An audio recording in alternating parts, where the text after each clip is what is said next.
4월 20일 성경 읽기 시간입니다.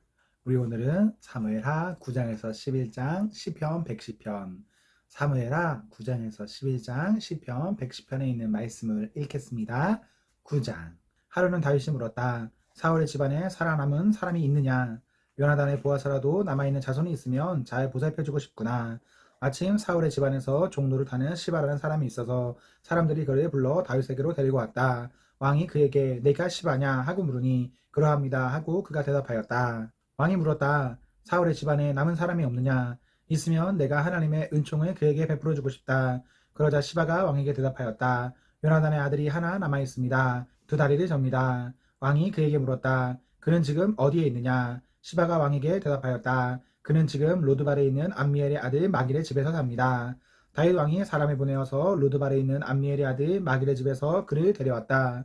사울의 손자이며 요나단의 아들이 무비보셋은 다윗에게 와서 엎드려 절하였다. 다윗이 내가 무비보셋이냐 하고 물었다. 그가 대답하였다. 예, 임금님의 종 무비보셋입니다. 다윗이 그에게 말하였다. 겁낼 것 없다. 내가 너의 아버지 요나단을 생각해서 내게 은총을 베풀어주고 싶다. 너의 할아버지 사울 임금께서 가지고 계시던 토지를 너에게 모두 돌려주겠다. 그리고 너는 언제나 나의 식탁에서 함께 먹도록 하여라. 무비보셋이 엎드려 아뢰었다. 이 종이 무엇이기에 죽은 개나 다름없는 저를 임금님께서 이렇게까지 돌보아 주십니까? 다윗 왕은 사울의 종 시바를 불러서 일렀다. 사울과 그의 온 집안이 가졌던 모든 것을 내가 이제 너의 상전의 손자인 무비보셋에게 주었다. 그러니 너는 너의 아들들과 종들과 함께 모두 그 땅을 갈고 거두어서 너의 상전의 집안이 먹을 양식을 되도록 하여라.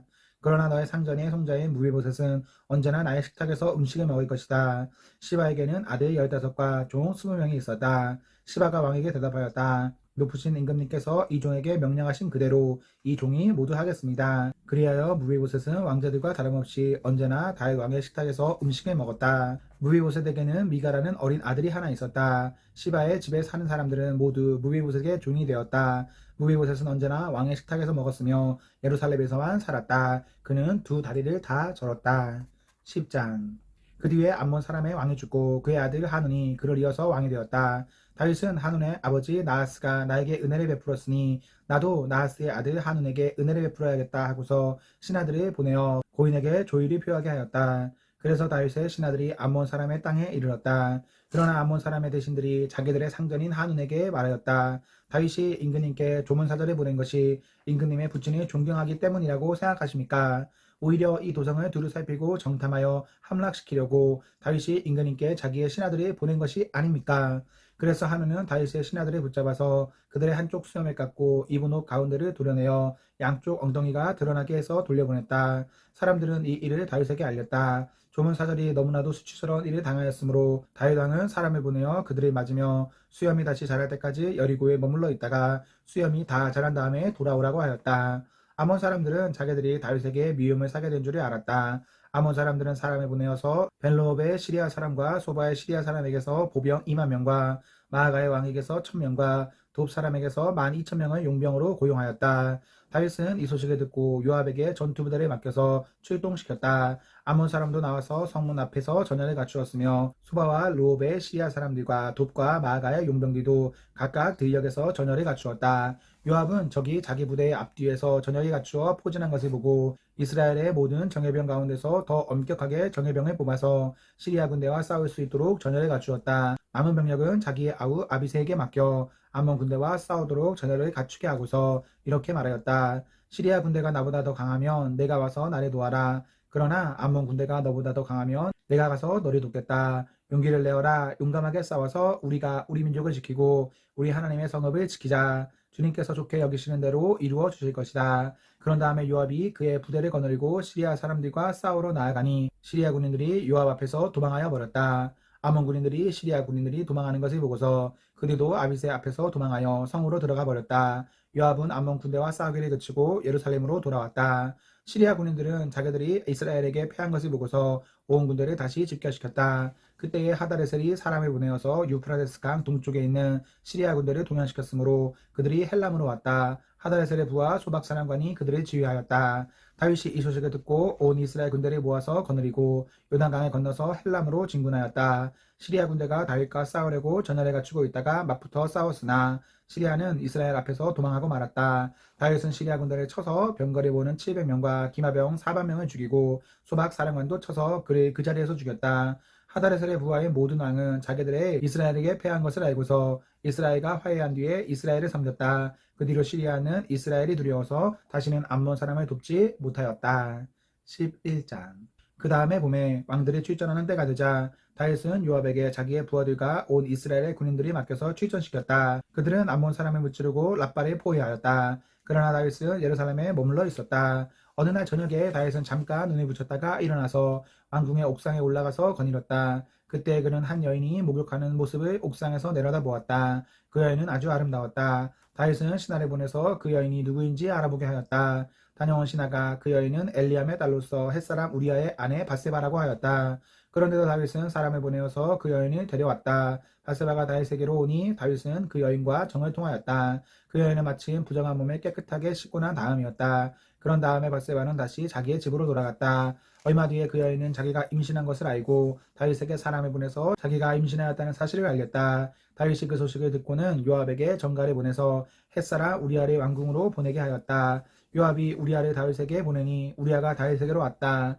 다윗은 요압의 안부와 군인들의 안부를 묻고 싸움터의 형편도 물었다. 그런 다음에 다윗은 우리아에게 말하였다. 이제 그대의 집으로 내려가서 목욕을 하고 쉬어라. 우리아가 어전에서 물러가니 왕은 먹을 것을 함께 딸려서 보냈다. 그러나 우리아는 자기 상전의 종들과 함께 대궐 문간에 누워서 자고 자기 집으로는 내려가지 않았다. 다윗은 우리아가 자기 집으로 내려가지 않았다는 말을 듣고 원정길에서 돌아왔는데 왜 집으로 내려가지 않는지를 우리아에게 물었다. 우리아가 다윗에게 대답하였다. 언약궤와 이스라엘과 유다가 모두 장막을 치고 지내며 저의 상관이신 요압 장군과 임금님의 모든 신하가 벌판에서 진을 치고 있습니다.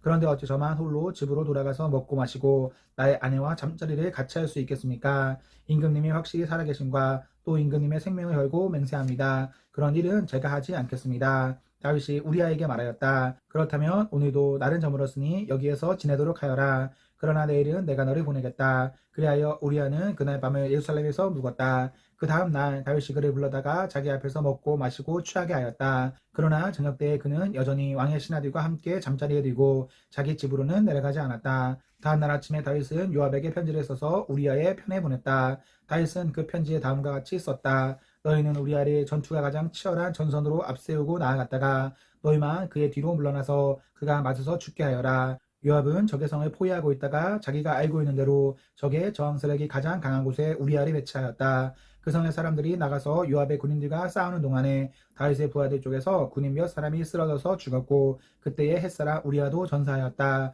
요압이 다윗에게 사람을 보내서 전쟁의 상황을 모두 전하였다.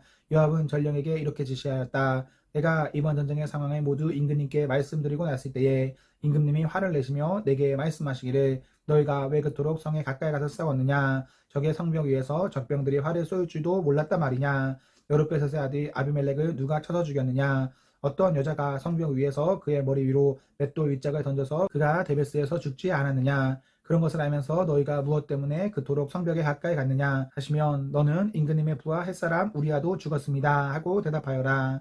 전령에 떠나 다윗에게 이르러서 요압이 심부름을 보내면서 일러준 말을 모두 전하였다. 전령은 다윗에게 이렇게 말하였다. 우리의 적은 우리보다 강하였습니다. 적이 우리와 싸우려고 평지로 나왔으므로 우리는 적들을 성 안으로 밀어 넣으려고 성문 가까이까지 적들을 밀어붙였습니다. 그때 성벽 위에 있는 적들이 임금님의 부하들에게 활을 쏘았습니다. 그래서 임금님의 부하들 가운데서 몇 사람이 죽었고 임금님의 부하인 햇사람 우리아도 죽었습니다. 그러자 다윗이 전령에게 말하였다. 너는 요압에게 칼은 이 편도 죽이고 저 편도 죽이기 마련이니 이번 일로 조금도 걱정하지 말라고 전하여라.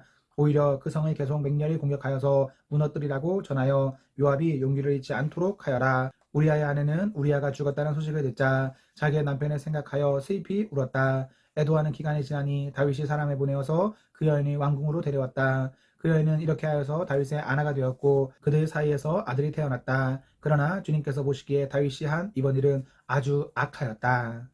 시편 110편. 주님께서 내 주님께 말씀하시기를 내가 너의 원수들을 너의 발판이 되게 하기까지 너는 내 오른쪽에 앉아 있어라 하셨습니다. 주님께서 임금님의 권능의 지팡이를 시온에서 하사해 주시니 임금님께서는 저 원수들을 통치하십시오. 임금님께서 거룩한 산에서 군대를 이끌고 전쟁터로 나가시는 날에 임금님의 백성이 즐거이 안신하고 아침동이 튈 때에 새벽 이슬이 맺히듯이 젊은이들이 임금님께로 모여들 것입니다. 주님께서 맹세하시기를 너는 멜기세덱을 따른 영원한 제사장이다 하셨으니 그 뜻을 바꾸지 않으실 것입니다. 주님께서 임금님의 오른쪽에 계시니 그분께서 노하시는 심판의 날에 그분께서 왕들을 다 쳐서 흩으실 것입니다. 그분께서 문나라를 심판하실 때에 그 통치자들을 치어서 그 주검을 이 땅 이곳 저곳에 가득하게 하실 것입니다. 임금님께서는 길가에 있는 시냇물을 마시고 머리를 높이 드실 것입니다. 아멘, 아멘. 네, 우리 오늘 말씀을 모두 읽었습니다. 우리 오늘 하루도 하나님과 사랑 앞에서 행복하십시오. 성령 충만하십시오. 안녕.